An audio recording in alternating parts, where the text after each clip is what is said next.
हम कुछ नहीं बोलेगा। हम बोलेगा तो बोलोगे के बोलता है। नमस्कार।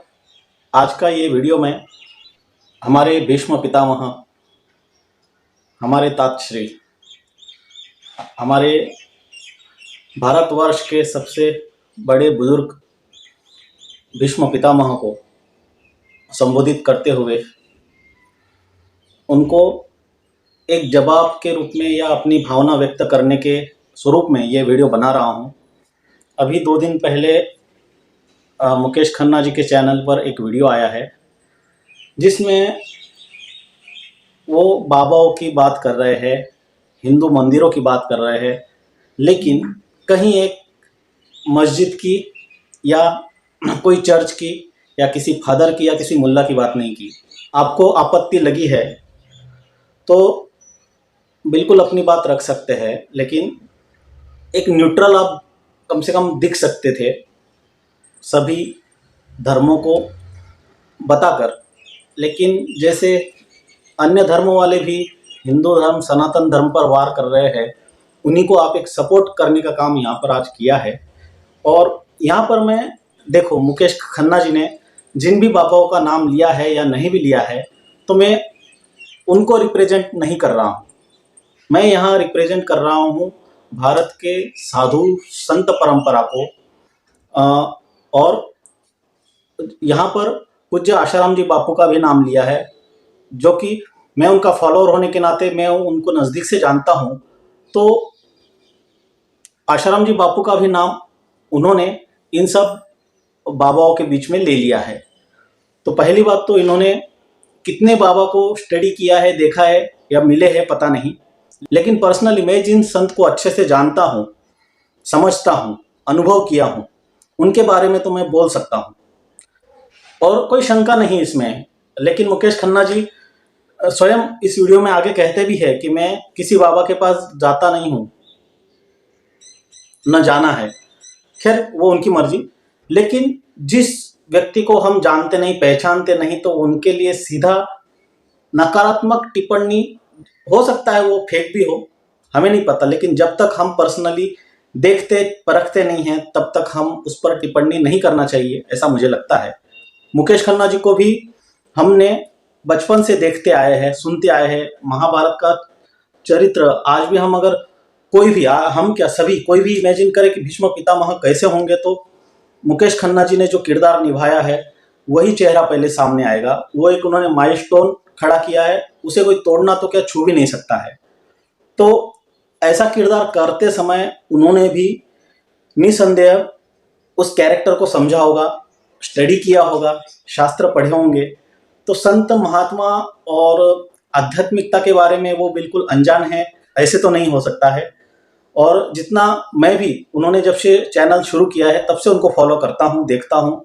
उनके ज़्यादातर वीडियो जो उन्होंने अपने बीते हुए प्रसंग बताए हैं, महाभारत के किस्से हो गए या अन्य जो भी, तो मैं भी हर वीडियो में लेकिन रेगुलरली कुछ ना कुछ देखते रहता हूँ। तो उनके किरदार से या उनके वीडियो से कुछ ना कुछ इंस्पायरिंग और ज्ञानवर्धक कुछ चीज़ें मिलती है।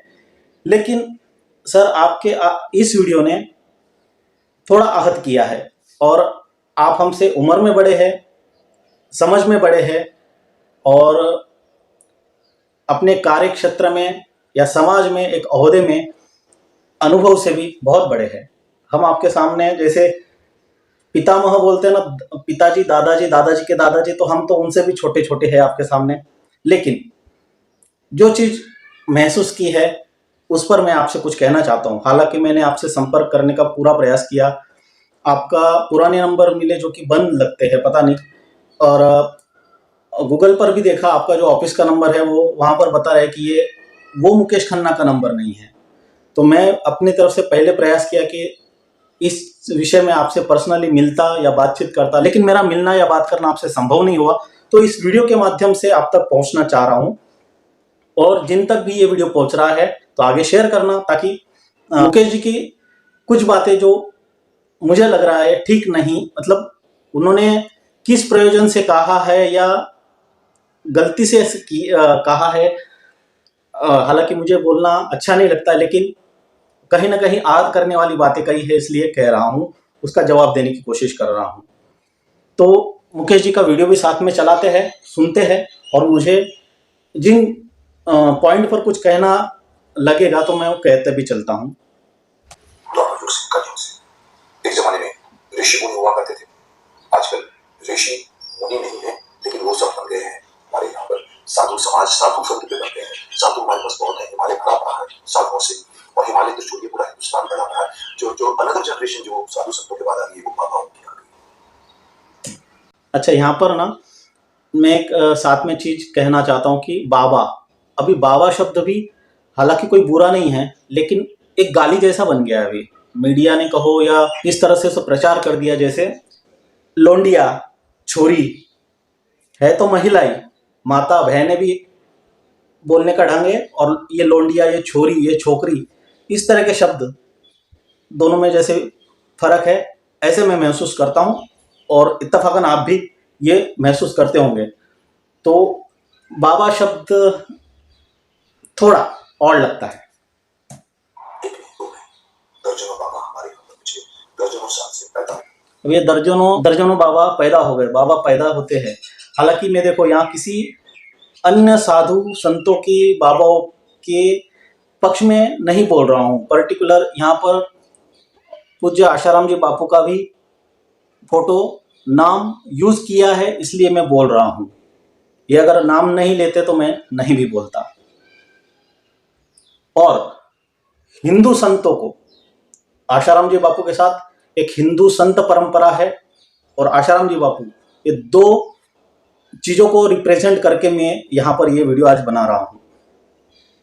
मुझे मतलब नहीं है निर्मल बाबा से, मुझे मतलब नहीं है बागेश्वर धाम से, मुझे मतलब नहीं है और भी जो ये नाम लेंगे, राम रहीम हो, रामपाल हो, जो भी हो, न मैं इनके पास कभी गया हूँ, न जाना है, न जाऊंगा, न इनसे कोई मुझे मतलब है। ये सही, अच्छे हो बुरे हो, इससे कुछ मुझे लेना देना नहीं है। लेकिन एक यही चीज, इन बाबाओं के साथ कोई मौलवी पादरी साथ में नहीं लिया इन्होंने।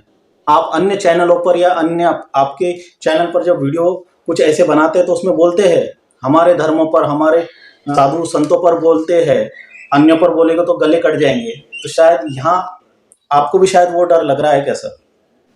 होते हैं, आते हैं, चले जाते हैं। उसमें से कौन सच्चा होता है, कौन झूठा होता है वो लेकिन हर बाबा की फॉलोअर्स, हर बाबा की नाम लूंगा तो कम से कम 10 नाम के सामने सबके हजारों नहीं लाखों की संख्या में भगत होती है। चाहे वो बागेश्वर धाम जी का हो, चाहे वो रहीम का हो, चाहे वो आशाराम बापू का हो, चाहे वो निर्मल बाबा हो, सबके सब लाइन में कम से कम हजार आदमी होते हैं, और वो भी भगत होते हैं। भगत गाना गाते, नाचते, पीछते, और जैसा उन्होंने कहा वैसा 2 घंटे में सभा होती है, नाचते, भाषण होता है, प्रवचन जिसको आप लोग कहते हो होता है। लेकिन हमारा देश श्रद्धा पे चलता है। मैं कुछ इसके बारे में नहीं बोल सकता कि क्यों आते हो साहब, लानत दुखिया सबको दुख है। दुखों को दूर करने के लिए उनको चमत्कार की आवश्यकता होती है, बहुत बड़ी बात है। जब दुख को दूर करने के लिए चमत्कार की आवश्यकता होती है, आपका मानना हो सकता है सर, हमारा नहीं है। जहाँ पर श्रद्धा होती है और नमस्कार होता है, वहाँ पर चमत्कार अपने आप घट जाता है। चमत्कार होता है, वहाँ नमस्कार नहीं होता। ये निगुरे लोगों के लिए हो सकता है, लेकिन जो सच्चे संतों तक पहुँच चुके हैं या आध्यात्मिक रास्ता में संतों के मार्गदर्शन में चल रहे हैं, उनके लिए ये नियम नहीं लागू होता है। चमत्कार के बगैर कोई भी व्यक्ति चाहता है कि आज साहब बाबा मुझे ठीक कर दो, और वो कुछ ऐसा चमत्कार करे, फिर बोले पैसा लाओ, दे पैसा। इस तरह से बाबा मेरे दुख दूर करो, बाबा बोलता है पैसे लाओ और दुख दूर कर देंगे। मैं जैसे बोला आशाराम जी बापू का नाम लेकर, तो मैं उनके साथ, उनके संपर्क में रहा हूँ। तो आज भी उनके आश्रम में आप बोर्ड लगे हुए देखेंगे, यहाँ पर रुपया, पैसा आदि वस्तु चढ़ाना मना है, या फिर आश्रम के नाम से कोई चंदा करता है तो मुख्य आश्रम को सूचित किया जाए। इवन आशाराम जी बापू दीक्षा देते हैं तब भी बोलते हैं, दीक्षा में मुझे आपका रुपया पैसा आदि कुछ नहीं चाहिए, आप नियम से इतनी माला करना, ये शास्त्र पढ़ना, ये चीजें करना मतलब आध्यात्मिक अनुष्ठान, माला जप आदि ही बात किया है। हालांकि आप सबको इन्वॉल्व करके बोल रहे हैं, लेकिन मैं बापू के पक्ष में बोल रहा हूँ कि कम से कम इस चीज का तो मैं यहाँ पर डिफेंड कर सकता हूँ, इस बात का कि सबके साथ बापूजी को मत लपेटना आप। मैं नाम किसी का भी नहीं लूंगा कि कौन अच्छा कौन बुरा। सभी बाबाओं के बारे में, किसी का नाम नहीं ले रहा हूं, लेकिन बोलने आया हूं सभी बाबाओं के बारे में। साधु संतों के बारे में नहीं, ऋषि मुनियों के बारे में नहीं, जो हिमालय में रहते हैं उनके बारे में नहीं, जो नीचे नहीं आते उनके बारे में नहीं, लेकिन जो नीचे तो छोड़िए शहरों में आकर अपनी सभाएं बनाकर अपने कल्ट को बनाकर अपने प्रवचनों में हजारों लाखों लोगों को मोहित करते हैं और उनको कहते हैं कि हम आपकी समस्या सॉल्व कर देंगे। और तरह तरह के प्रवचन होंगे, तरह तरह की क्रियाएं होंगी, तरह तरह के मोहक प्रवचन होंगे। मैं जानना चाहता हूँ कि हमारा जो जर्नलिज्म है, हमारा जो जिसको हम कहते हैं कि reporting of the news channels, आप देखो हजारों लोग जाते ना साहब। अब चलो मैं बागेश्वर धाम या अन्य बापू की बात छोड़कर दूसरे बाबाओं के लिए भी समझता हूँ कि दूसरे कहीं भी कुछ जा रहे हैं ना, हम 10 रुपए का वड़ा पाव भी लेने जाते हैं तो एक बार चेक करते हैं, गर्म है ठंडा है, 10 रुपया वर्थ है या नहीं है। तो कोई कहीं जाकर अपना समय दे रहा है, पैसा खर्च कर रहा है और घंटों घंटों बैठता है, दर्शन के लिए लाइन में इतने घंटों बिगाड़ता है, दिन बिगाड़ देता है। जो आदमी, कलयुग का आदमी, अपने घर से निकलते समय 100 बार सोचता है घर से बाहर निकलूंगा तो मेरा 200-500 रुपया खर्च हो जाएगा, बाहर का एक वड़ा पाव गर्म है या नहीं वो चेक करके लेता है, तो अपना सबसे कीमती समय कहीं भी जाने के पहले कुछ ना कुछ तो होता होगा। हालांकि आपको भी हमने पूज्य बापूजी के आश्रम में जब बापूजी गिरफ्तार हुए थे वहां पर बापूजी के साधकों को संबोधन करते हुए देखा है। वहां पर भी आप इतनी ऊर्जा उनमें भर रहे थे, विश्वास दिखा रहे थे। या तो कहीं आप वहां सही थे या यहाँ सही हो, सत्य की बात वहां कर रहे थे और यहाँ क्या कर रहे हो। और वहां भी छोड़िए, आमतौर पर हमने आपको कई जगह पे देखा है, आप सत्य के पक्ष में, सत्य की चीजों में और जो सही है उसके पक्ष में उसकी बातें बोलते हो। लेकिन आज ही हिंदू संत और हिंदू बाबा और हिंदू धर्म और हिंदू मंदिर भी आया है आगे, हिंदू मंदिरों पर ही टारगेट करने का क्या मन में आया। ऐसे वैसे तो भीष्म पितामह व्यथित थे, प्रतिज्ञा लेकर मजबूर थे, यहाँ पर आपको क्या मजबूरी आ गई जो हिंदू धर्मों पर, हिंदू संतों पर आपको बोलना पड़ रहा है। बोलते तो भी चलो एक बार हम एक्सेप्ट करते, साथ में इतनी धर्मनिरपेक्षता दिखाते ना, किसी फादर, चर्च, मुल्ला, मौलवी, मस्जिदों या दरगाहों के बारे में बोलते साथ में, तो हम मान लेते एक निष्पक्ष आदमी सबके लिए बोल रहा है। आप एक बात आप पाओगे आजकल जैसे कि पूरे पूरे न्यूज चैनल तो छोड़िए, इवन सोशल मीडिया पर हर तीसरी वीडियो किस पर होती है साहब, किस पर होती है? बागेश्वर धाम। लेकिन रिपोर्टिंग से उन न्यूज चैनलों को सोशल मीडिया खासतौर पर इतनी टीआरपी मिलती है कि वो लोग गलत रिपोर्टिंग करते हैं। ऐश्वर्या राय आ गई, कजोल आ गया, अपना ये इवन शाहरुख खान का नाम निकाल दिया, इवन मुकेश अंबानी अपनी वाइफ के साथ पहुंच गए। आप समझिए कि इस चक्कर में आपके सामने क्या होता है, आप इम्प्रेस होते हैं। मैं तो यहाँ तक कहूंगा कि लॉन्ग रिपोर्टिंग में बागेश्वर धाम जी को ये रिपोर्ट करना चाहिए, कोई नहीं आया हमारे पास, मैंने सुना किया है, लेकिन कुछ ऐसे बड़े लेवल पर करना चाहिए कि यूट्यूब सब्सक्राइबर्स को बहिष्कार करना चाहिए। पर मैं उस पॉइंट पे नहीं आ रहा। मैं आगे मेरा मेन पॉइंट ये है कि हम लोग इन सबसे इंप्रेस इसलिए नहीं होते कि न्यूज चैनल वाले दिखाते हैं, हम लोग इंप्रेस होने के लिए ही पैदा होते हैं। हम प्रभावित होते हैं, नेताओं से प्रभावित होते हैं। इस वक्त यहाँ पर हम बाबाओं से प्रभावित होते हैं। हमको अपने आप लड़ने की शक्ति नहीं है। हम अपने गरीबी से कहो या अपने प्रॉब्लम से कहो या बीमारी से कहो खुद नहीं करते। हम एक्सपेक्ट करते हैं कि कोई हमारी मदद करे। ये हमारी एक कमजोरी है जिससे बात करना चाहिए। उससे होता क्या है कि आस्था में हर बाबा के पास, चाहे वो सही हो या गलत हो, या वो नाटकीय हो या वो सच्चा हो या झूठा हो, मुझे नहीं मालूम, है तो है, लेकिन उसके पास में कम से कम कुछ नहीं तो मिनिमम 1000 तक तो उसकी सभा देते हैं। लाखों की तो बात छोड़ दीजिए।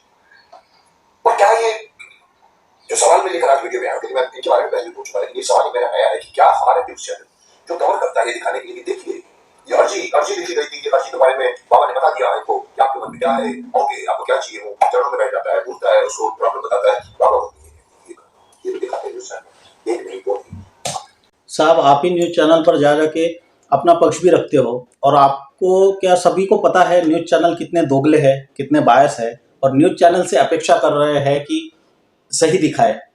आशाराम बापू को तो एक रेपिस्ट बना के रख दिया है, इतना बदनाम कर दिया कि आशाराम बापू का नाम अभी बाबा बोलो या आशाराम बापू बोलो आदमी संकोच करता है। एक मजाक बना के रख दिया है इस न्यूज चैनलों ने। और आप न्यूज चैनलों से अपेक्षा कर रहे हो कि सही रिपोर्टिंग दिखाए ना, सही रिपोर्टिंग। कितने सारे प्रूफ है, मैं लिंक दे रहा हूँ डिस्क्रिप्शन में।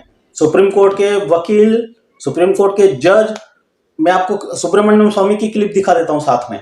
आसाराम का तो मैंने बेल के लिए गया हूँ, आसाराम को जेल में डालने के कारण है कि उन्होंने धर्म परिवर्तन पर उन्होंने डट के विरोध किया। कई लोगों का दोबारा उन्होंने घर वापसी की। अब ये रेप केस कहते हैं जोधपुर में, मैंने एफआईआर देखा, वहाँ पुलिस ने साफ लिखा है कि इज नो रेप। और दिल्ली पुलिस ने तो लोकनायक जयप्रकाश नारायण हॉस्पिटल में रिपोर्ट लिया है कि एक स्क्रैच भी नहीं है।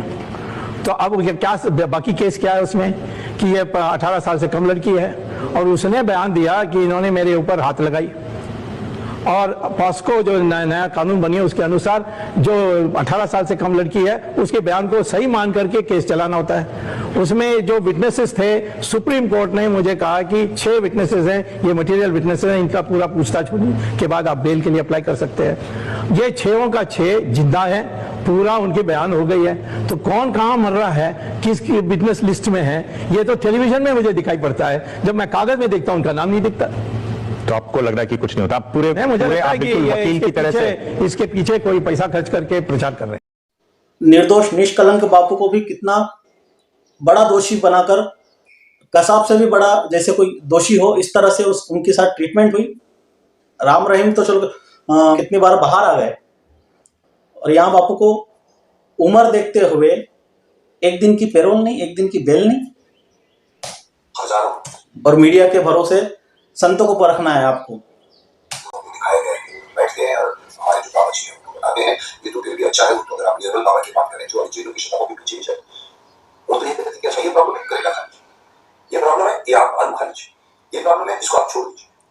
ये न्यूज चैनल वाले कवर करते हैं, हम देखते हैं, उसमें से कुछ लोग विश्वास भी करते हैं, जाने वाले लोग कभी भी है ना, ये एक स्टूपिडिटी दिख रही है कि ऐसा कुछ होता है करके आप करेगा खा या छोड़ दो, आप क्यों उस पर विश्वास नहीं करते। लेकिन मैं उससे 4 कदम आगे बढ़ के पूछना चाहता हूँ, कोई भी न्यूज चैनल कभी ये दिखाने की कोशिश कर रहा है ठीक है कि अगर किसी बाबा ने किसी भक्त को कोई इलाज दिया हो कि तुम ये करो तुम्हारे घर में सरकार होगी, कोई न्यूज चैनल, मेरी बात को ध्यान से सुनो, कोई न्यूज चैनल ने आज तक ये दिखाया है वो आदमी जिसको इंटरव्यू देने का मौका क्यों आगे, अरे बाबा साहब का बहुत बड़ा, अरे ये नंदी बैल के कान में अगर ऐसा बने ना तो हम जो कुछ भी विश मांगे नंदी बैल में दे दीजिए। आपने देखा मंदिर भी है हमारे यहाँ, यही मंदिर से बड़ा बड़ा देश, और न्यूज चैनल वाले अपनी रिपोर्टिंग करने के लिए टीम पहुंच जाती है और भक्तों से पूछती है कि आप यहाँ क्यों आते हो। वो बताते हैं सर इनके अंदर बहुत शक्ति है, इनके अंदर बहुत पावर है, ये हम लोग पे काम कर देगी। तो न्यूज चैनल वाले उतना तो दिखाते हैं, पर मेरा प्रश्न है न्यूज चैनलों से कि क्यों नहीं आप थोड़ी सी और मशक्कत करके।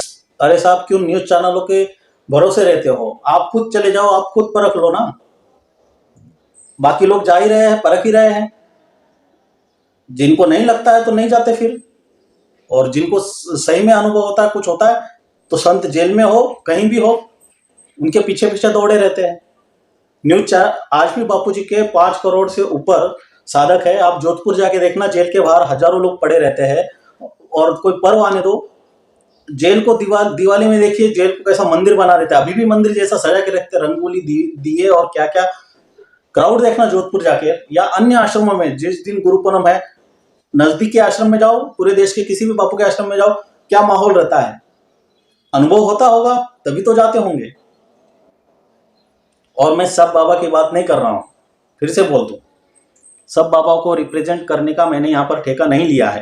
लेकिन यहाँ पर कैसा है, अभी एक किसी को ठगना हो ना सर, तो नकली पुलिस का वेश लेकर अगर कोई जाए तो आदमी डर जाता है, ठगा भी जाता है। नकली इनकम टैक्स ऑफिसर बन के जाओ तो आदमी ठगा जाता है। वो लोग कॉन्फिडेंस पे जाएंगे, कर दे तो ठगे जाते हैं। जब रावण भी सीता को हरण करने गया तो साधु का वेश लेकर गया, क्योंकि साधु एक ऑथेंटिक पर्सन है।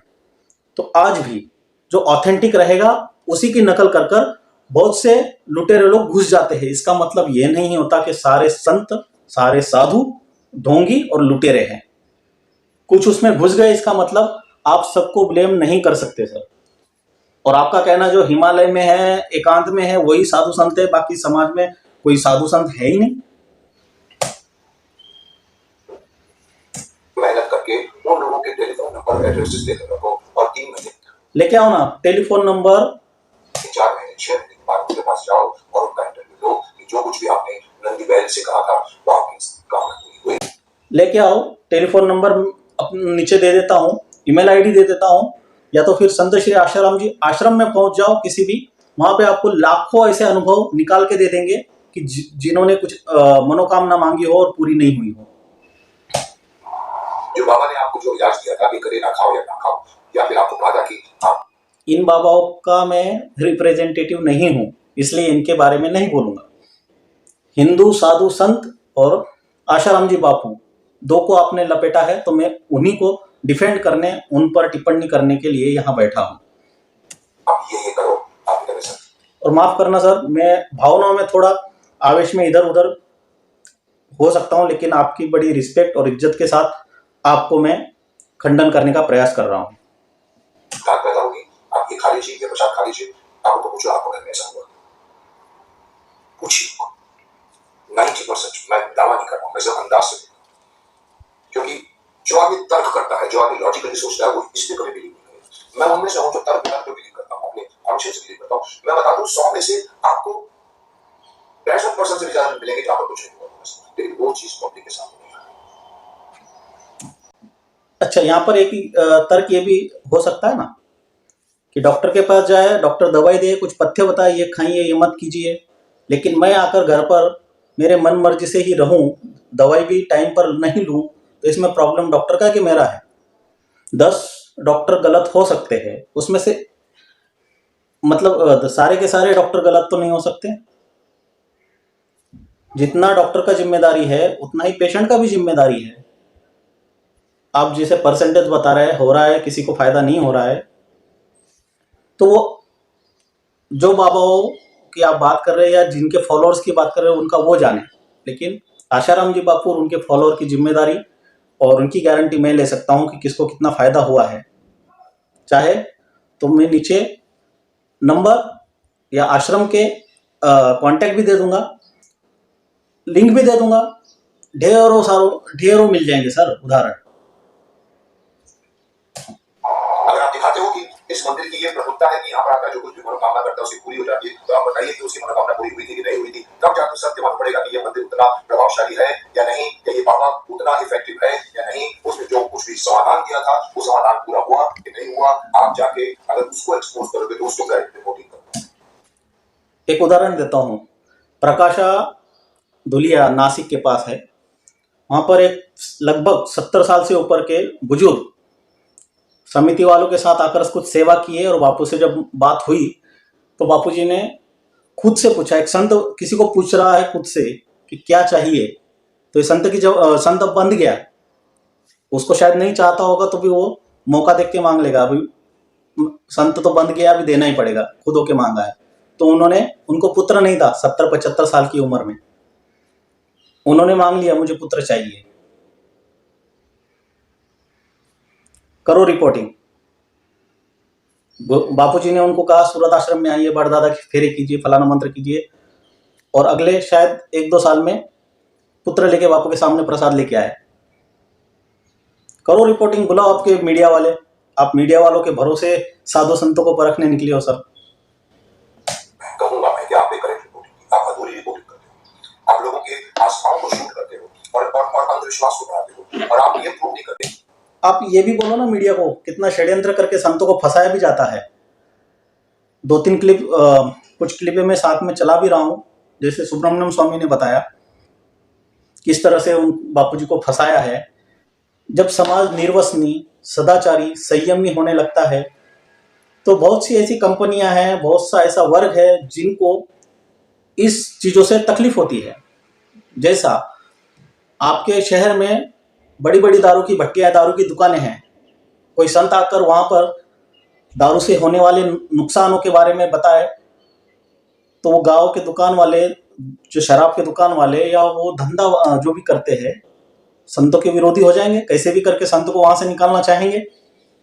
ऐसे ही बापू के ग्राउंड लेवल से सेवा की थी। बापू कोई एक इंस्टाग्राम की रील से वायरल नहीं हुए थे सर, तब तो इंस्टाग्राम, यूट्यूब आदि चीजें थी भी नहीं। लगभग 40-45 साल से आशाराम जी बापू ने ग्राउंड लेवल पर सेवाएं की है। धर्मांतर बागेश्वर धाम जी का एक वीडियो आया था जिसमें 250 कन्वर्टेड ईसाइयों को उन्होंने वापिस धर्म में, हिंदू धर्म में लाया, तो उन पर भी षड्यंत्र आदि सब कुछ आगे चालू हो गया। ये तो भी कुछ मीडिया में आया या कुछ एक रील बना। उस समय से बापू ने लाखों लिटरली लाखों ईसाई कन्वर्ट हुए आदिवासी लोगों को पुनः हिंदू धर्म में लाया।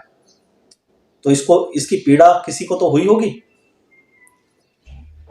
जो भी बापू के संपर्क में आया उसकी शराबें छूट गई, मांसाहार छूट गए, लड़कीबाजी छूट गई। बापू ने वैलेंटाइन डे के ऑप्शन में 14 फरवरी, आपको भी पता है, आपसे कोई अनजान नहीं है ये चीज, वैलेंटाइन डे से युवा पीढ़ी बर्बाद हो रही थी, उनको बापूजी ने ऑप्शन दिया मातृ पितृ पूजन दिवस। आज पूरे देश में, विदेश में, दुनिया भर में मातृ पूजन दिवस कितने धूमधाम से मनाया जाता है, तो इसकी पीड़ा तो होती होगी। और तुलसी पूजन दिवस, उसके बाद युवाओं में सच्चरित्रता, मतलब संयमी होने लग गए लड़के। जो आज अभी फिल्म आ रही है, क्या नाम उसका, ओ माय गॉड 2, जिसमें जैसा अभी तक पता चला है कि हस्त मैथुन या समलैंगिक संबंध नॉर्मल बातें हैं, इस तरह से पहले ही टीवी फिल्मों से चरित्र खराब किया गया है, उसमें और कोई गर्त में गिर रहा है तो और उसे और गर्त में गिराने के प्रयास हो रहे हैं। वहां पर बापू जैसे संतों ने समाज को उठाया है, लोगों की गंदी आदतें छुड़वाई है। इस पर तो सुदर्शन के सुरेश चौहान के ने तो पूरा एपिसोड बनाया था, कितने कॉन्डम कंपनियां हो गई, मल्टीनेशनल विधर्मी कंपनियां हैं, मतलब किन किन को कितना कितना घाटा हो जाता है हर साल, अरबों खरबों में। तो उनका व्यापार चलाने के लिए कुछ अरब पैसा खर्चा करके ऐसे संतों को रास्ते से हटा दे तो वो अपना काम कर सकते हैं। धर्मांतरण के लिए तो ईसाई मिशनरी आदि को तो कितना फंडिंग और क्या क्या चीजें हैं, आपसे कुछ छुपा थोड़ी ना है। और मजे की बात, यहाँ पर तो जिहादी अपना काम कर रहे हैं, क्रिश्चियन मिशनरी अपना काम कर रहे हैं, और ब्रेन वॉश हुए हिंदू लोग। अभी रंग पंचमी आएगी तो पानी बर्बाद, दिवाली आएगी तो नॉइस पोल्यूशन आदि सब बकवासें करने लग जाएंगे। खुद ही हम हमारे त्योहारों को, हमारे संस्कृति को, हमारे धर्म को, हमारे मंदिरों को हम ही गाली देंगे, हम नहीं बचाएंगे, हम नहीं उसके पक्ष में खड़े रहेंगे, तो क्या इन जिहादियों और इस मिशनरियों के भरोसे रहेंगे? क्या ये इसको बचाने और ऊपर उठाने का काम करेंगे? आप जैसे बड़ी हस्तियां हिंदुत्ववादी कहने के लिए है, या फिर पता नहीं भीष्म पितामह की क्या मजबूरी है जो वो भी आज इस तरह से हिंदू धर्म, हिंदू संत और हिंदू मंदिरों के ऊपर बोलने के लिए ऐसी नकारात्मक बातें करके लोगों का मोरल डाउन, हिंदुत्व की तरफ से लोगों का मोरल डाउन कर रहे हैं। कि बाबा ने जिन जिन को जो कुछ भी सलाह की, उस सलाह का उनको फायदा हुआ क्योंकि ये मत समझिए कि हर भगत बार बार आता है। जितनी जो क्राउड होती है वो जरूरी नहीं है कि उनका मनोकामना पूरी हुई तो आते हैं। अगर आप उसमें गिनती करो तो हमेशा नए आते हैं। हमारा पूरा देश भरा है, 140 करोड़ लोग नए नए लोग आते हैं। मंदिर में जो आदमी आता है वो कुछ लोगों की मनोकामना पूरी होती है, वो आते हैं सेकंड टाइम। पर आप अगर आपको रिपोर्टिंग करनी है इस तरह के बाबाओं के, चमत्कारों की, तो please kindly report the other part. Other part में ये भी कहते हैं ना सर कि अजमेर दरगाह पे जा जाके जिसने चादरें चढ़ाई है उनको फायदा हुआ क्या? हाजी अली में जिन्होंने चादरें चढ़ाई उनको फायदा हुआ क्या? ये भी पूछो आप। फलाने दरगाहों पर गए, फलाने मजारों पे मत्था फोड़ा, फलाने चर्चों में जाके कैंडलें जलाई, वहां पे उन लोगों को भी फायदा हुआ क्या? ये भी आप पूछते ना तो थोड़ा अच्छा लगता। खाली हिंदू मंदिर, हिंदू बाबा। Other side of the incident also, उस भगत को जो बात कही गई थी उसकी मनोकामना को पूरा करने के लिए उसके पास गया था। क्या वो मनोकामना उस बाबा ने या उस मंदिर के प्रभाव देश को होते? मंदिर बहुत ही प्रभावी मंदिर है, यहाँ पर जो भी आता है वो करता है, उसको मनोकामना पूरी होगी। तो जाके पूछिए उन लोगों को, कम से कम 25-50 लोगों के आप नंबर ले लीजिए और उनके पास पहुंचे 6 महीने बाद। साहब आप गए थे उस मंदिर में, आपने कान में उनको नदी वालों को कहा था, आपकी वो मनोकामना पूरी होगी। आप क्यों मीडिया के भरोसे अपनी श्रद्धा तोड़ना चाहते हैं सर? आपको जरूरत है रिपोर्टिंग की तो पर्सनली आप उस बाबा के पास जाए या आप उस मंदिर में जाए और फील करें। आप खुद ओम नमः शिवाय जपते हैं तो घर का माहौल आपको पता है और मंदिर का माहौल आपने देखा नहीं है क्या? शराब के जुए पे जाओगे तो वहां का माहौल, वहां का एम्बियंस कैसा होता है? फिल्म के थिएटर पे जाओगे तो वहां का एम्बियंस कैसे होता है? एम्बियंस का भी प्रभाव होता है ना जगह का। किसी के मैयत पे जाओ, वहां का भी कुछ प्रभाव होता है। यहाँ तो आध्यात्मिक शक्ति मंदिरों में, जहां पर मंत्र जप, आरतियां और मंदिरों की रचनाएं ऐसी होती कि वहां पर हजारों श्रद्धालु जाते हैं तो उनकी भावनाएं, उनकी ओरा, एक आध्यात्मिक ओरा में जो प्रभाव बनता है वहां का, वो फील करने जैसा होता है।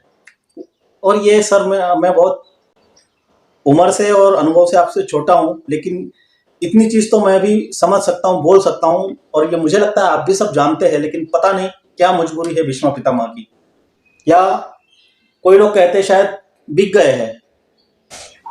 आप उस बाबा के पास गए थे, आपने अर्जी भी दी होगी शायद, आपका क्या पहले वाले जितने बाबा ऐसे कदम बैठ के रहते हैं, वो आपको कुछ ना कुछ बता देते हैं कि ये करो ये करो, आपका काम होगा। अगर आप ये करोगे सब समझ आए, अंधविश्वास करना जो सही है। हाँ, और मैं जितना ये डिफेंड कर रहा हूँ इसका मतलब ये नहीं कि मैं सब भोंदू और पाखंडी बाबाओं का सपोर्ट कर रहा हूँ। मैं यहाँ पर फिर से बोल दूँ, भारत की संत परंपरा, साधु परंपरा और आशाराम जी बापू, ये दो चीज़ों को सारे बाबा बोल के आपने इन्वॉल्व कर लिया है, बापू का तो पर्टिकुलर नाम भी लिया है, इसलिए मेरे बोलने के तरीके से आपको लगता होगा कि मैं सारे पाखंडी बाबा का भी सपोर्ट कर रहा हूं, तो ऐसी बात नहीं है। वो सही है। हाँ, अगर आपको पता लगे 100 में से 99 लोगों की मनोकामना पूरी हुई तो फिर वो बंदा, वो बाबा, वो मंदिर सही, पर 99% का काम नहीं। ये मीडिया तय करेगी कौन सही है कौन गलत है। मीडिया के भरोसे आप आध्यात्मिकता और सही गलत का निर्णय जज करने का सोच रहे हैं, आश्चर्य की बात है। वो मंदिर बाबा सही है। क्या ऐसे रिपोर्ट आपका ही काम नहीं बना, देश का मेरे सवाल किसी ने पता है कि कोई भी आदमी कभी ये चेक नहीं करता, सिर्फ आके बैठ जाते हैं, आप भजन गाते हैं, नाचते हैं, औरतें चीखती हैं, चिल्लाती हैं, नाचती गिरती हैं, बाल नोचती हैं। कहीं उसकी सच्चाई को जानने की किसी जर्नलिस्ट ने कोशिश की उसके घर में पहुंचकर कि आप उनके काम में गए थे तो आप देख रहे थे, वो सच आपको पूरा पता सच जाना है।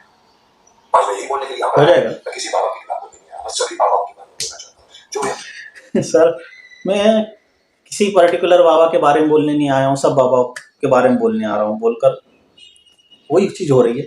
हमारे यहाँ पर एक धारणा है, जो हमारे यहाँ पर एक परंपरा चली आ रही है, पूरा देश जो है आस्था में चलता है। आप कुछ भी करो, भगवान अच्छी बात है, आस्था से इंसान डरता है, आदमी को जब तक डर नहीं होगा तब तक वो सही काम नहीं करेगा। वहां पर ये कलयुग चल रहा है, कलयुग में जैसे शक्तिमान होता है कि द्वेष का प्रभाव ज्यादा है, कोई मनुष्य सही नहीं सुन। इसलिए इस कलयुग में सत्संग मतलब अच्छे लोगों का संग, जिसमें ये सभा आ जाती है, औरतें जाके वहां रोज वहां जाके बैठती हैं और सत्संग करती है, भजन गाती है, उतना टाइम तक उनका मन अच्छा लगेगा, सोचने का विचार, वो शायद मॉरल ड्यूटी समझेंगे क्या है, लेकिन माफ करना उसमें से आधे से ज्यादा जितने भी लोग वहां आते हैं, घर जाकर वही सास बहू का झगड़ा चल रहा है, वही सास बहू का झगड़ा चल रहा होता है। मतलब यहाँ पर आपको फुल स्टॉप लग रहा है, तो इसका मतलब ये श्योर है। तो ये श्योरिटी आपने जाकर देखी है या कैसे देखी है? मैं ये नहीं कहता कि सत्संग में जाकर घर पे आके सीधा जैसे ड्राई क्लीन होके कपड़ा साफ सुथरा हो गया वैसे सब लोग हो जाते हैं, लेकिन जैसे बरसात का पानी गिरता है ना, तो गंदी सड़कों पर से कम पेट्रोल के दाग तो धुल जाते हैं, पूरा रोड भले साफ ना हो। सत्संग में जाने से जो घर में 100 बार झगड़े होते होंगे, कम से कम 50 बार होने लग जाएंगे, धीरे धीरे करके 20 होने लग जाएंगे। लेकिन जहाँ सत्संग नहीं होता ना, वहाँ 100 के 200 के घर टूटने भी लग जाते हैं। और ये चलो यहाँ की बात बोल रहे हैं, यही चीज़ आप मज़ारों के लिए भी बोलो ना सर, इसके चर्चों के लिए भी तो बोलो। वहाँ पर जाके क्या फ़ायदा हो गया, क्या आपको मिल गया, क्यों जा रहे हो, क्यों धर्म परिवर्तन करके अन्य धर्मों में जा रहे हो, वहाँ क्या मिल रहा है जो यहाँ नहीं है, ये बातें कब करोगे? क्या मजबूरी है, क्या विवशता है भीष्म पितामह की? जो आके मंदिर में या मस्जिदों में या गुरुद्वारे में जाता है, उसके बाद में वही आदमी कत्लेआम करता है। कितना गंभीर बात बोल दिया, थोड़ा पीछे लेता हूँ फिर से। गुरुद्वारे में जाता है, उसके बाद में वही आदमी कत्लेआम भी करता है। मंदिर में जाके कौन बाहर आके कत्लेआम करता है सर? आपको नहीं लगता कुछ बड़ी बात बोल दी आपने यहाँ पर? कौन सा हिंदू मंदिर से बाहर निकल के कत्लेआम करता है? मस्जिद से, मदरसों से निकल के कत्लेआम करते, आपको पता है, हमको पता है। रामनवमी की कीर्तन यात्राएं चलती है, उसमें पथराव होते हैं, कौन करता है? अभी तीर्थ यात्रियों पर गाड़ियां जलाई जा रही है, लोगों को मारा जा रहा है, काटा जा रहा है, पथराव हो रहे हैं, हिंदू कर रहा है। हिंदू के तीर्थ यात्रा पे जो लोग जा रहे हैं उन पर, हिंदू मंदिर में पूजा पाठ करके बाहर कत्लेआम कर रहा है। बहुत बड़ी गलत बात कर दी सर यहाँ पर आपने। फायदा तो मस्जिद में जाके होगा ना, फायदा चर्चों में जाके होगा, फायदा मैं अपना धर्म बदल के क्रिश्चियन बन जाने में फायदा होगा मेरा, फायदा मेरा लव जिहाद करके लड़कियों को सुटकेस में बंद करने से होगा मेरा फायदा। इन लोगों के नाम लेने से, इनके बारे में बोलने से आप बोलते हैं गले कट जाते, तो आप भी शायद उसी की वजह से डर के नहीं बोल रहे क्या? धर्म आपको सही इंसान बनाती है, धर्म आपको सही इंसान बनाता है। जो धर्म धार्मिक पुरुष सही इंसान नहीं है, सच्चा इंसान नहीं है, वो धार्मिक नहीं है। ये मैं धार्मिक होने का एक ही मतलब है कि आप पाप नहीं करें। कहावत है ना, मुंह में राम बगल में छुरी। मुंह में राम बगल में छुरी, ये हमको किसने पढ़ाया, किसने सिखाया? मुंह में राम बगल में छुरी, कभी ये सेंटेंस कभी या ये दोहा नहीं बना, मुंह में अल्लाह भर अपना गल्ला, इस तरह के कुछ। आ जाके राम, आ जाके कृष्ण, कृष्ण की इमेज मतलब बस रंग रलिया मनाने वाला, और इसको प्रमोट हम ही कर रहे हैं सर। आप जैसे बड़ी इमेज है, समाज में प्रतिष्ठा है, और इन चीजों का खंडन करने की हम अपेक्षा करते हैं, लेकिन कहीं ना कहीं इन जिहादियों, इन मिशनरियों को ही सपोर्ट करने का काम हो रहा है यहाँ पर। या फिर सही में जैसा सुना जाता है कि बिक गए हैं, ऐसा कुछ है क्या? या आप कहते हैं आप कितने भी जाके गंगा नहा लो, आपके पाप नहीं धुलेंगे। कितना भी जाके गंगा नहा लो पाप नहीं धुलेंगे, तो क्या मक्का में जाके पाप धुलने वाले हैं? श्रावण का महीना है, लोग कावड़िया भर भर के केदारनाथ, अंबरनाथ, हरिद्वार कहाँ जा रहे हैं, आस्थाओं को चोट पहुंचा रहे हैं सर ऐसी बातें करके। ताजियाओं में नाचने से दुख का पाप कटेंगे?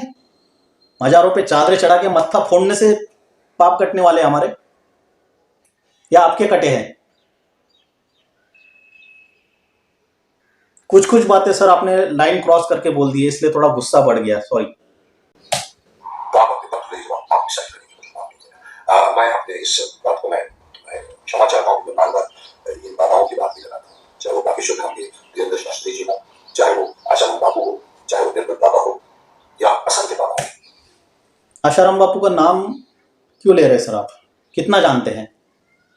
पहले ही बताया आशाराम जी बापू ने ग्राउंड लेवल से क्या काम किया है, और उनके आज जेल में रहते हुए 10 साल लगभग हो गए हैं, फिर भी बाहर उनके जो सेवा कार्य चालू किए हुए अभी भी जारी है। दिवाली में देखो, कहीं भी देखो, या आपदाएं देख लो, आज भी बापूजी के साधक आपको खड़े मिलेंगे हर सेवा में।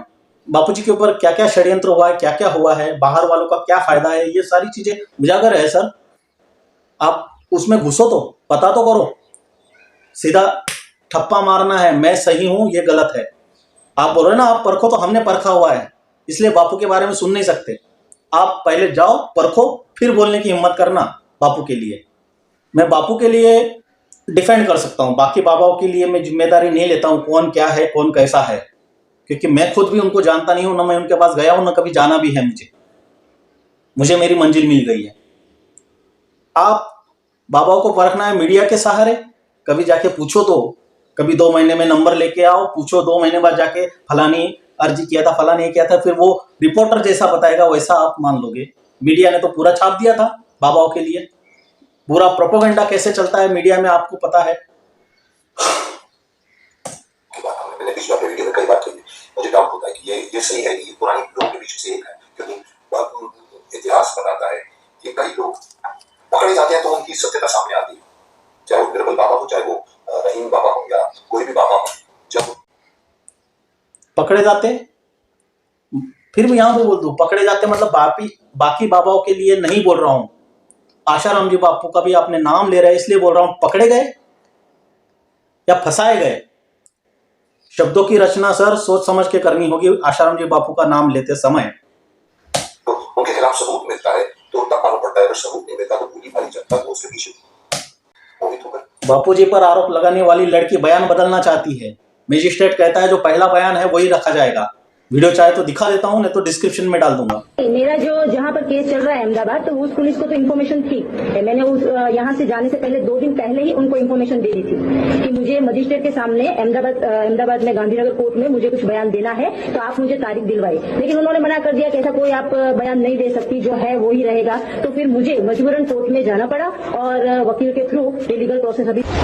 जिस लड़की से रेप का आरोप लगा है उसकी मेडिकल रिपोर्ट सामने लगा रहा हूं।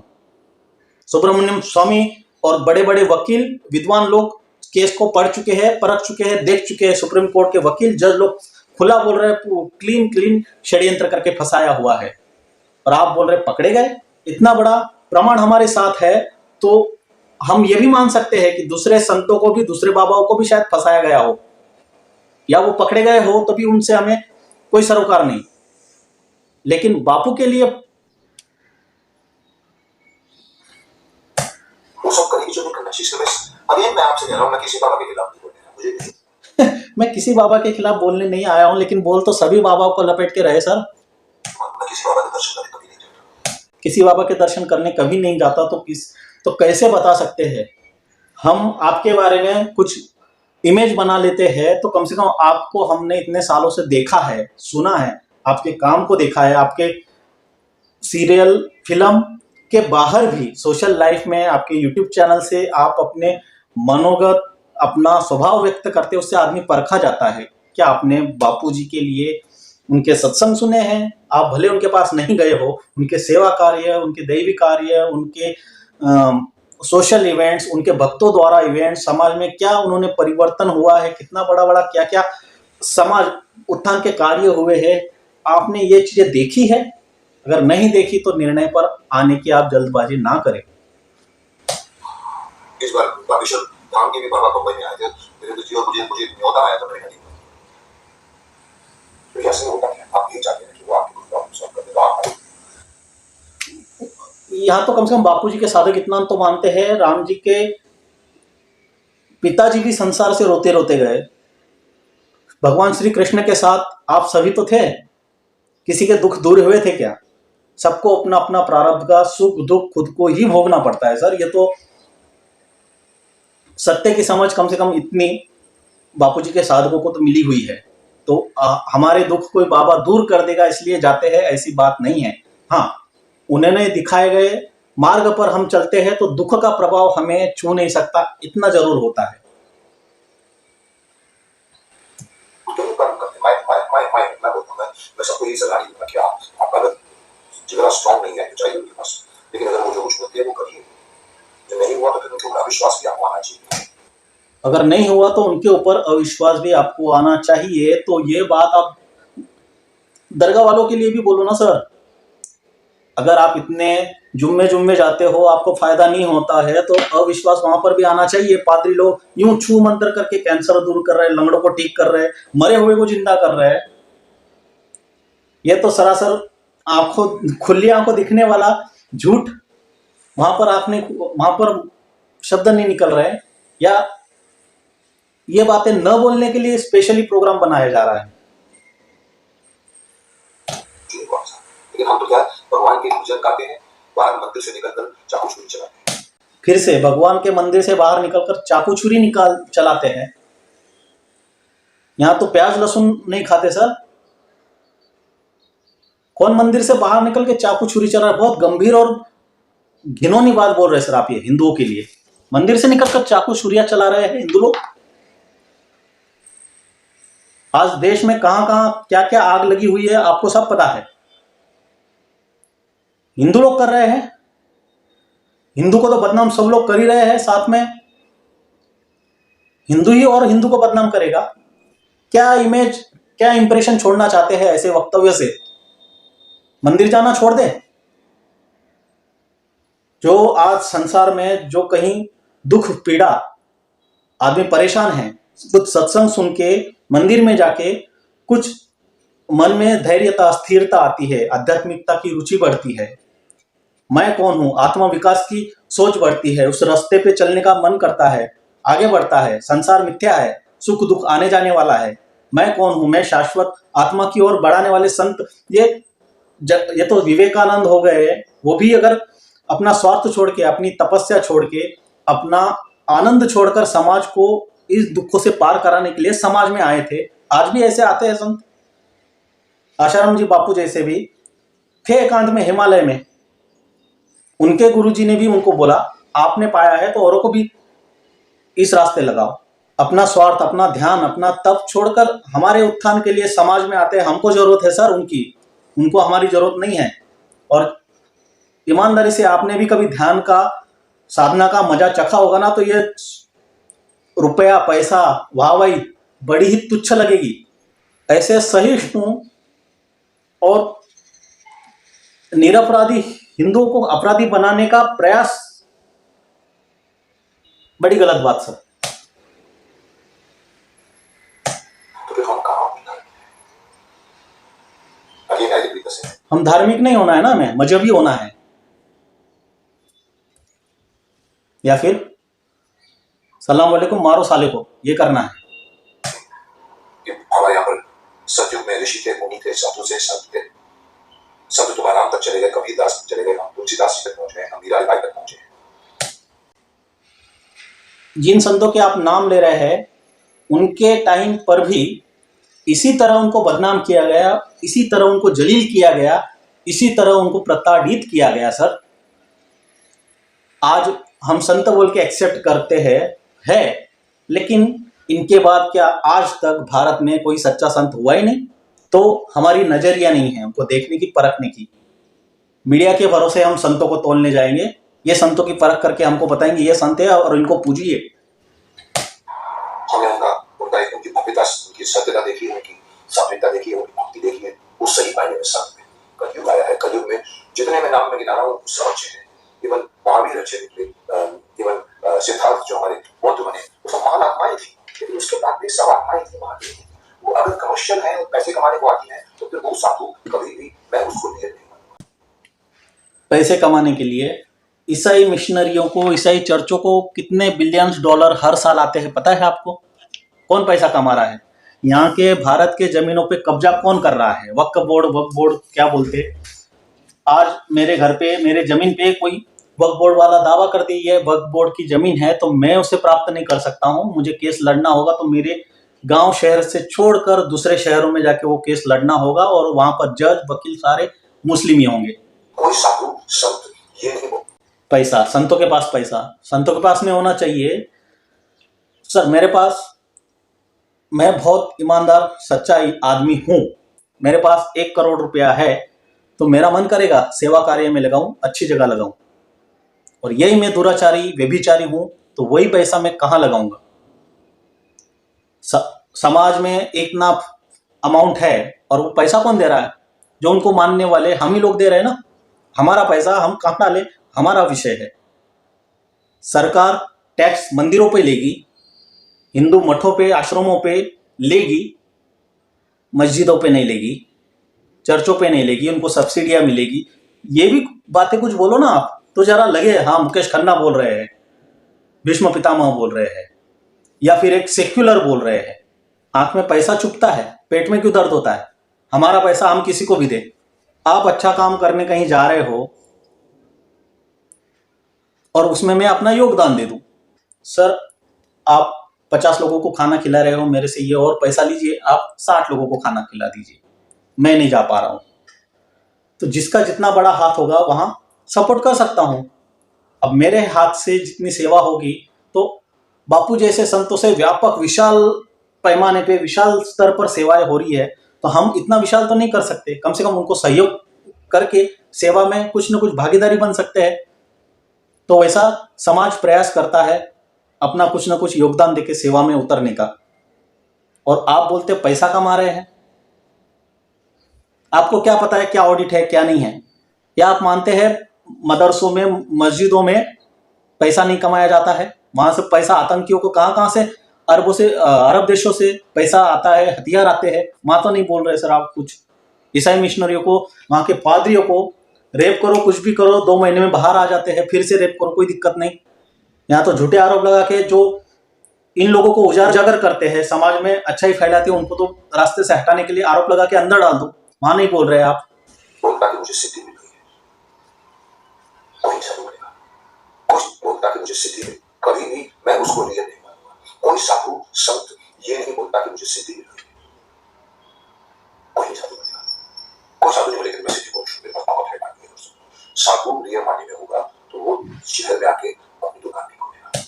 पहली बात तो आप बागेश्वर धाम को टारगेट कर रहे हैं, तो मैं उनके लिए भी बोलता हूँ। मैं तो खुद उनको एक्सपोज करने वाले वीडियो बनाने की सोच ही रहा था, लेकिन मैंने इवन बागेश्वर धाम को भी ये क्या धीरेन्द्र शास्त्री, उनको भी कभी बोलते हुए आज तक एक बाइट नहीं देखा कि मेरे में शक्ति है और मैं सिद्ध पुरुष हूँ इस तरह से।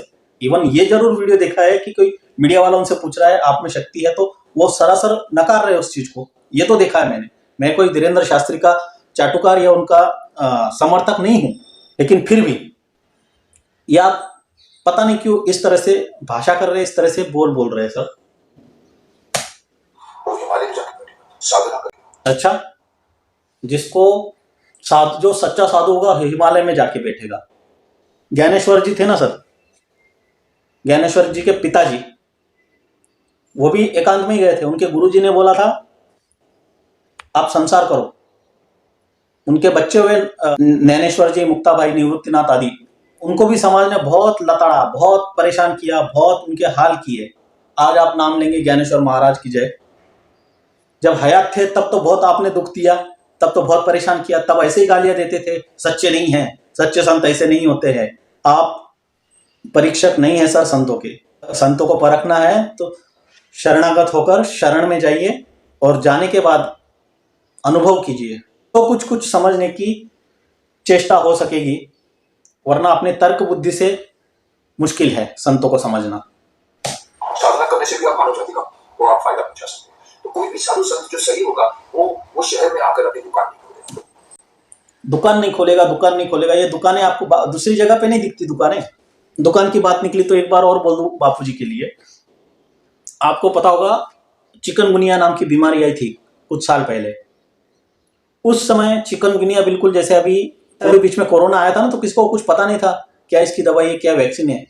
लेकिन उस समय चिकनगुनिया के टाइम पर एक आयुर्वेदिक कुछ दवाई चल रही थी, शायद गिलोय या इसी का कुछ था। उसकी पाउडर पतंजलि रामदेव बाबा के यहाँ पर किलो में, अगर डिब्बियों में मिलती थी, लेकिन किलो के हिसाब से अगर देखा जाए तो लगभग 2000 रुपये किलो में मिलती थी। बापू ने देखा अरे ये तो इस चीज की है, बहुत सस्ती बन जाती है। बापू तो ऐसे ही सब दवाइयाँ ओरली बोल देते, ये मिला लो, इतनी मात्रा में मतलब दवाई बन जाएगी। लेकिन हम जैसे लोग रहते हैं सब चीजों में आलसी, भाई रेडीमेड मिल जाए तो अच्छा है, भले 2 पैसा ले ले। तो जो 2000 की दवाई रहती थी ना, बापूजी की यहाँ 20-20 रुपए में डिब्बियां मिलती थी सर, मतलब लगभग 200 रुपए किलो में जाती होगी समझो। तो लोगों की जेब भी बचा रहे हैं।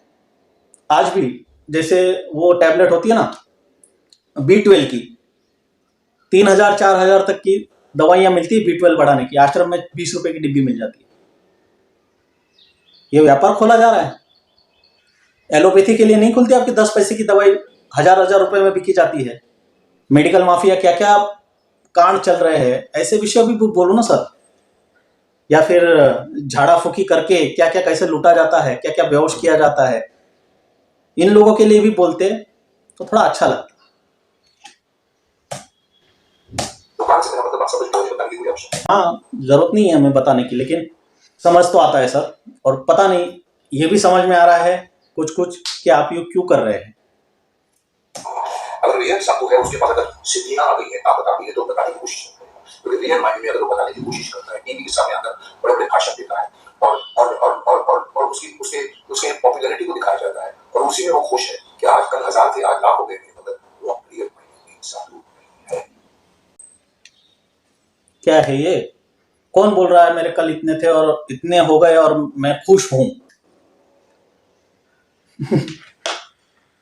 बाकी का तो पता नहीं सर, लेकिन बापू के यहाँ तो हमने देखा है, बापू बोले चाहे मेरे आज करोड़ हो या कल एक भी ना हो, उन्होंने जो पाना था पा लिया है। आज जेल में है तो भी वो किस आनंद में है, बापू तो जानते हैं, साधक भी जानते हैं। ये हमारी नस दबा दी सर आपने। फिर भी आप भीष्म पितामह, इसलिए थोड़ा लिहाज हम भूलेंगे नहीं। Take it, my words, or leave it, it's up to you. आपको डिसाइड करना है कि मैं सही बोल रहा हूँ कि गलत बोल रहा हूँ। आपको चाहे तो मुझे आप क्रिटिसाइज कर सकते हैं, क्योंकि मेरे मन में जो आता है मैं यहाँ तक जो आता है निकालती हूँ। मेरे मन में ये बात आई थी कल, आज निकालती हूँ। सो आप इसको चीज सोचना। क्रिटिसाइज करने का हक है तो हमने किया सर, और उम्मीद करते हैं। मैं तो कोशिश किया था आप तक पहुँचने की, आपसे संपर्क नहीं हो पाया। मैं तो आपको रिक्वेस्ट करता या तो ये वीडियो आप हटा लीजिए, या तो इसमें से कम बापू के बारे में जो पार्ट्स है, जो क्लिप्स है, उसको एडिट कर देते। अगर ये वीडियो आप फिर भी हटा लेते तो मैं ये वीडियो यहाँ से डिलीट कर दूंगा। जय श्री राम। आसाराम बापू धर्म सत्ता के प्रतीक है। तो जब तक भारत की धर्म सत्ता राज्य सत्ता को निर्देशित करती थी, तब तक भारत सोने की चिड़िया था। चंद्रगुप्त विक्रमादित्य का समय देख लो, भारत सोने की चिड़िया था। समुद्रगुप्त का समय देख लो, भारत सोने की चिड़िया था। हर्षवर्धन का समय देख लो, भारत सोने की चिड़िया था। सम्राट अशोक का समय देख लो, भारत सोने की चिड़िया था। जब जब धर्म सत्ता ऊपर रही है, राज्य सत्ता नीचे रही है, भारत सोने की चिड़िया रहा। लेकिन जब विदेशियों का हमला हुआ और विदेशियों ने आकर यहां पर साम्राज्य स्थापित कर लिया, तो धर्म सत्ता पीछे चली गई, राज्य सत्ता ऊपर आ गई। तब से भारत नीचे रसातल में गिरता ही जा रहा है, गिरता ही जा रहा है, गिरता ही जा रहा है, गिरता ही जा रहा है। और इतना गिर गया है कि अब उठने के लिए लोगों को भरोसा खत्म हो गया है कि ये देश फिर से उठ सकता है। गरीबी बढ़ी, व्यभिचार बढ़ा, पापाचार बढ़ा, अत्याचार बढ़ा, भ्रष्टाचार बढ़ा। जब से हमारा समाज पीछे हो गया, राज्य सत्ता आगे हो गई, धर्म सत्ता नीचे आ गई, राज्य सत्ता ऊपर हो गई, सारी गड़बड़ी हो गई।